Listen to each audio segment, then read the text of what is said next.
Hello and welcome to Saunders on Security, brought to you by Corinium Global Intelligence, the podcast where we talk everything security for the busy CISO. And I'm very excited about the guest that I have on today. I have Alyssa Miller with us, and she's a hacker and security researcher, and she has put pen to paper on the Threat Modeling Manifesto, which I think is something quite exciting, and it's what we're going to talk about today, because it's very important for you to do that. Alyssa, tell us a little bit about yourself. What's your passion? What's exciting? What got you into this space? Oh gosh. So what got me into this space? Let me start there. I actually kind of fell into it by accident, which I think is a common story for a lot of us in security. Yeah. I bought my first computer when I was 12 years old, and I taught myself programming, but didn't really see it as a career until I started as a pre-med major. I got out of that major after 3 semesters of college chemistry. It was like, peace out, y'all. I'm not doing this. And had to scramble to find a new major, got into programming. And it was after 9 years working for this large financial services company that I got asked to join their security team, which, I mean, I had been hacking computers for years, but now I was being asked to do it professionally. And so I started as a penetration tester. After a while, I was leading the team and was responsible for their enterprise vulnerability management, and it just kind of flowed from there. And so, technology is just something I've always had a passion for. And so now, technology has become like a part of every facet of our way of life, right? Yeah, and so for sure. I just really like to dig into it. I did a lot of research in the last 2 years on deepfakes, including, setting up some hardware in my own lab here to make my own. I've done a lot of research into this supposed skills gap, right? We hear so much talked about. And in fact, now it'll be in the first week of March, giving a TEDx talk on that. And so I really like to get out in the community and talk ideas, hear what others are doing, talk about what I'm looking at, what I'm playing with. And then, from a professional perspective, now I'm the Business Information Security Officer at S&P for their ratings division. And so, really responsible for security strategy at that high management level of, across this division within their organization. And so that's a new and exciting development as well, kind of in the last couple months here. Yeah, no, that's so cool. And hearing names like that is quite a name to hear that you're in. But I think, I got to know about you from following you on Twitter and looking at all the stuff that you were doing on deepfakes and all of that. And it was very, very interesting. And also seeing the tweets about the skills gaps and things like that. I think we had a couple of exchanges there as well. What are just quickly some of the things that you experience on sort of a day-to-day basis, the place that you play in daily, I suppose?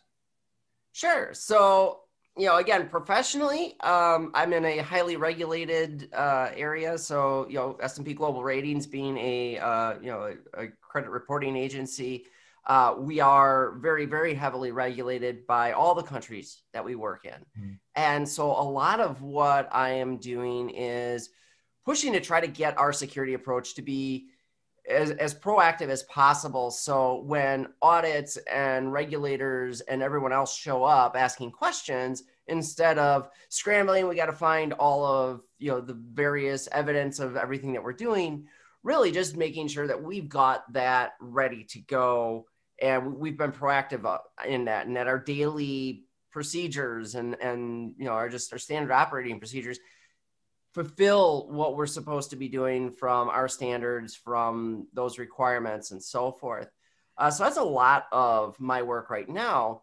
But we're also doing a number of significant technology transformations as well, adopting, cloud native technologies in particular, getting deeper into our DevSecOps transformation. So really trying to work within those realms too, to get ahead of the game from a security perspective there, and leveraging some of those security practices that we can do very, very early in the life cycle to actually enable that pipeline to flow more freely. And so that's a big focus of mine right now. Yeah, I think that's such a fascinating space to be in as well, where that sort of regulation and legislation intersects with security and the tech side of it. It's so cool. We're seeing that more and more and more, and it's interesting to see the different countries' takes on that, and the different people I speak to, because in some countries it's legislation and security are seen as hand in hand, and in other places it's like, oh no, that's legal and that's IT, and that's where it should stay, which I think is a very dangerous approach to have. But what we're going to chat about today is threat modeling. And I want to jump straight in. And this was something that was fascinating to read. And I saw a lot of noise about this on LinkedIn between different tags, and saw you tagged in some of the stuff. So what exactly is threat modeling? So depends on who you ask. No, but you know what? I should have come prepared. I should have had the manifesto in front of me. I could have read you the definition right out of the top of the manifesto. But you know what? Honestly, I think you and your listeners are probably more than intelligent enough to be able to go to that website and read it yourself. Really, when it comes down to it, my opinion personally, now there were 15 of us who were involved in writing that manifesto, but I think we're all pretty well aligned on this. My definition of threat modeling for a long time has been, it's just simply asking the question, what could possibly go wrong, right? I'm designing a system, I'm designing functionality, I'm doing whatever I'm doing. I'm going to a neighborhood in my local city. It's asking that question, what could possibly go wrong? And then using those answers to inform how I'm going to react to those potential threats.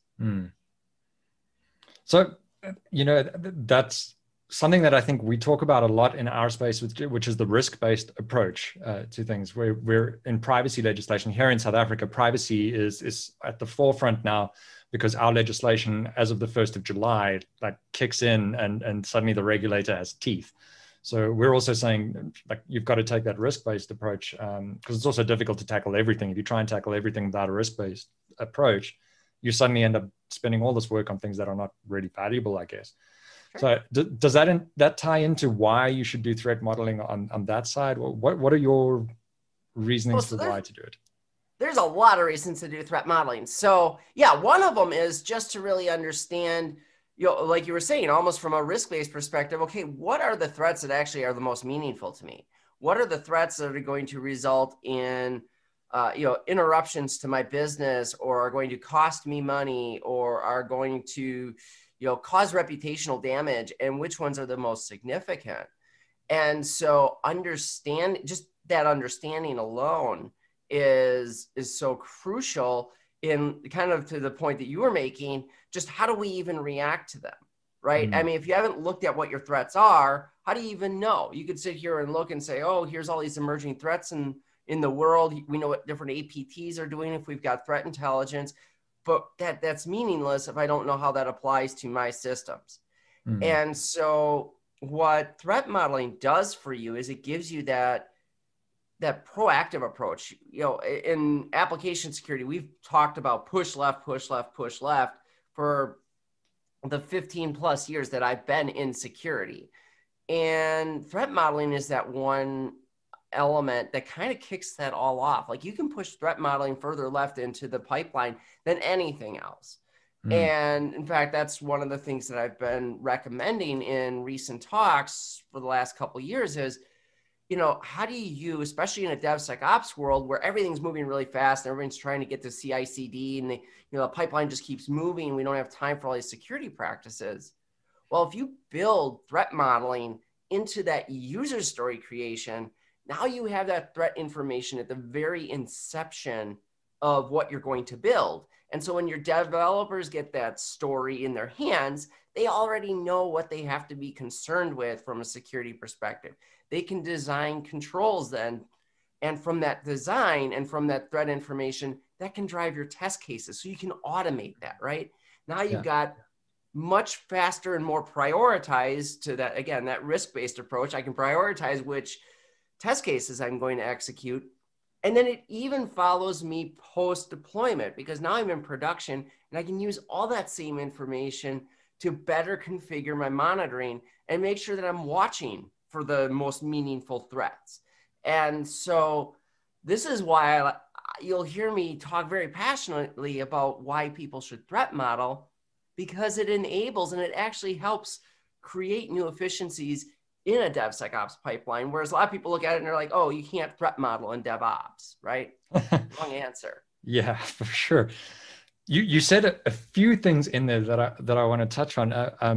The one that just comes out to me as well, and it speaks to that moving everything to the front of the line there, is even if you look at the European privacy laws, they talk about data privacy impact assessments, and privacy impact assessments are in our South African laws, it's in New Zealand. That's a fantastic thing to do, to bring it into the dev side. I know we normally recommend, when you're speccing in the SDLC, bring in this privacy impact to see what are the risks, what do you have to change, what might happen in production as well, what sort of physical security, logical security do you have to put in. So very important there. And I think the other thing I want to tie into there, and something you mentioned, is knowing how it applies to you.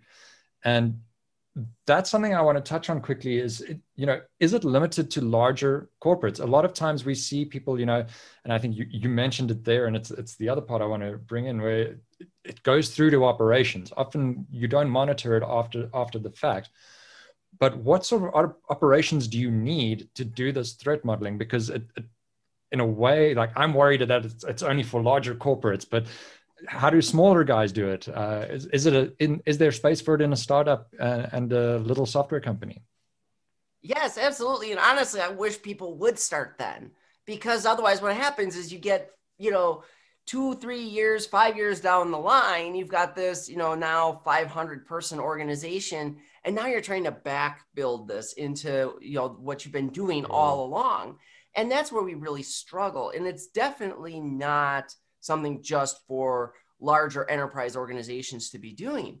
And that's where I go back to that simple definition, right? I said, it's just asking what could possibly go wrong. If I'm going to create this thing, and to your privacy point, you can even pull in that privacy factor here. Like, what could really go wrong? And if you want to attach it to what's meaningful for you, it starts with just identifying your critical assets.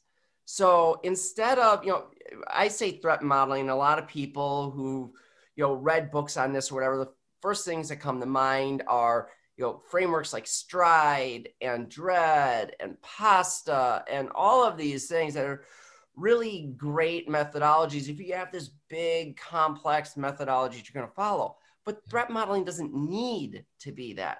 Threat modeling can simply be, hey, I've got this user story that's a part of this app. And when I write this user story, I look at it and I say, here's the critical information it's going to touch. Here's the critical assets in terms of just system availability. That sometimes is an asset. Sometimes your people are assets. But knowing from a business context what's important to you, and then describe the threats in just simple, plain language terms. Right. So instead of saying, oh, it's spoofing or it's tampering or it's a repudiation, all those Stride categories, just, hey, there's danger somebody might steal this. There's danger this data could be exposed. There's danger that this critical function could be made unavailable. Those are things that any human can understand, and you don't need someone who's been trained in some threat modeling or security context to put any of that information in there. I can have a business analyst sit down, write a user story, and identify those things very easily. In fact, they're probably the better ones to do it because they have a better idea of that business context. Yeah, it's interesting you mentioned that. In the last episode of this, I was chatting to John Cilio, and he was also mentioning, you need to have that business language. People don't understand in the other sides outside of IT what it means, and you can actually lose that gravitas that you actually need when that happens. So I think you've kind of answered this for me already. Like, I had a couple of questions here, but I wanted to ask you, like, how does it differ from a cookie cutter framework, like a risk library or like a library of controls with ISO? And I think you've already sort of brought that in there, in that it's, I suppose, what you make it. What do you think it is. And I think it's tying it is that business context, right? So you mentioned ISO, and we can look at 27001, 27002, and the specifications there. here in the US, we've also got NIST, and this one's special to my heart right now because I'm dealing with this. And literally, I actually just tweeted something last week about this, where you're looking at, these standards that have these very prescriptive and very granular controls. And there was one I was dealing with. This is what the tweet was, this one requirement from NIST that's worded very nebulously, if you will, and really hard to understand. And when it comes down to it and you read what it actually was intended, it's like, okay, well, this actually only applies in a very specific use case that like you might find in a retail setting or something like that, or an ICS environment where you've got industrial control systems that are managing manufacturing lines or something. So for an organization like mine, it doesn't even make sense. And that's the problem when you have those standards like that, is all too often they're so prescriptive and so granular in the nature of what they're describing in terms of controls, that sometimes those controls just don't apply to your organization.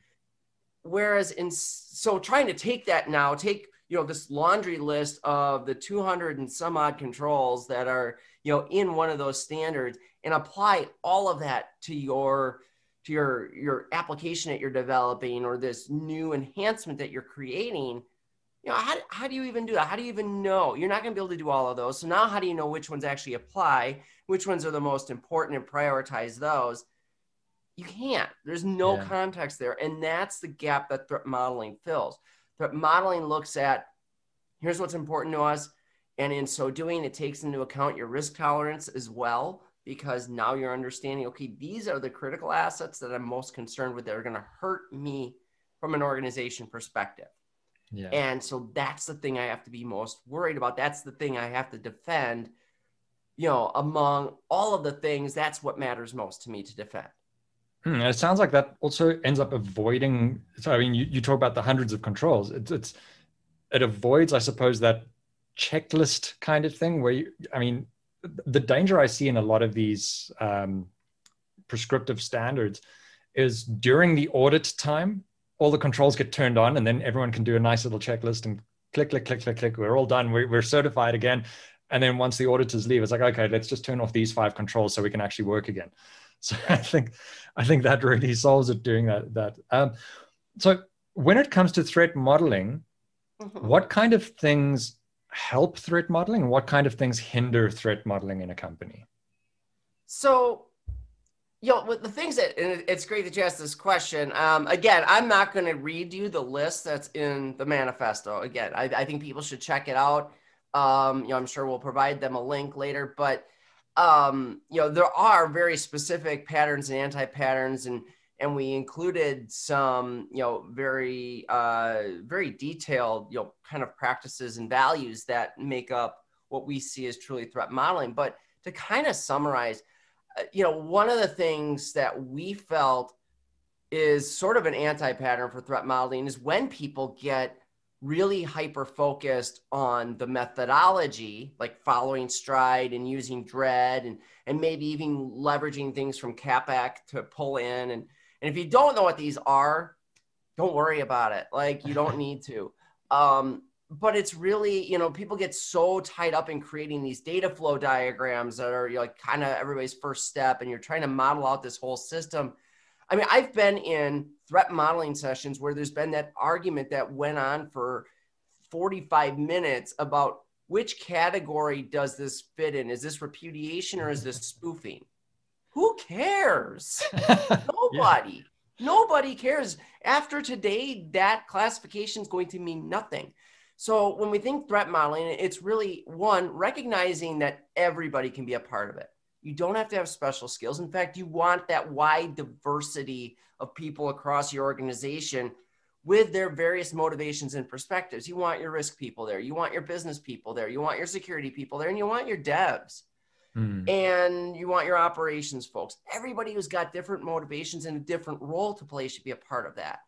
And then it's just, focus less on trying to come up with a perfect threat model and understand that what you create coming out of it isn't really the value. There is some value in that, like I said, as far as how it can feed, various processes down the line, but just that collaboration alone and working together to identify those things. And it creates some empathy in the organization. And in fact, there was Puppet and Circle CI did a report. I think it was their 2019 or 2020. I don't remember which, State of DevSecOps report. And they looked at which security practices had the biggest impact on security posture. And what they found was that overwhelmingly, those that were more collaborative, like threat modeling, were far more effective than things like, running static code analysis tools or doing pen tests and things like that. So, again, that's one of the things, and we do cover that in Manifesto, is really that to borrow the cliche, it's about the journey, not the destination. You're not going to have a perfect threat model ever. So quit worrying so much about the end product. Worry about those interactions and the things that you're discussing and discovering along the way. That's where the real value comes from. No, absolutely. I love the phrase, perfect is the enemy of good. And if you're waiting for it to be perfect, you're not going to have anything good coming out, because it's going to take forever. If it ever comes out. Yeah. If you ever get there, right? And, if you're talking about, and so you wonder why people say, oh, you can't do this with CI/CD and DevOps, because they're used to these meetings that go on for hours and hours and hours trying to map out an entire system. Yeah. No, analysis paralysis. So we've spoken about it being collaborative and getting other people in the room, which I'm firmly on top of. I love that. Getting everyone from ops and from the coalface in the room, basically. How does someone get started? How does a company start on this journey with threat modeling? Well, I think you just need to look at it very simplistically. And again, you need to start with that basic question. We're just trying to answer what can go wrong here. So I think, to get started, you just want to create a very simple methodology. And if it can be just that, your business people, take the first step and they put this information into a user story. And then when you get to sprint planning or however you process your backlog, they're there to work with the devs and the ops team to explain, here's the critical assets, here's, the threats they face, here's what we're most worried about, because now your devs can take that and in their planning, they can design these. And then your devs can feed that information to QA and to ops and say, here's what we're creating. Here's how we need to, these are the controls you need to be testing to make sure that they can't be bypassed. And so really it's just starting simple, and this applies across security, but again, stop going for that perfect state of security where we're unhackable. It's not going to happen. Yeah. You're never going to be breach proof. You're never going to be unhackable. So focus instead on just continuous improvement.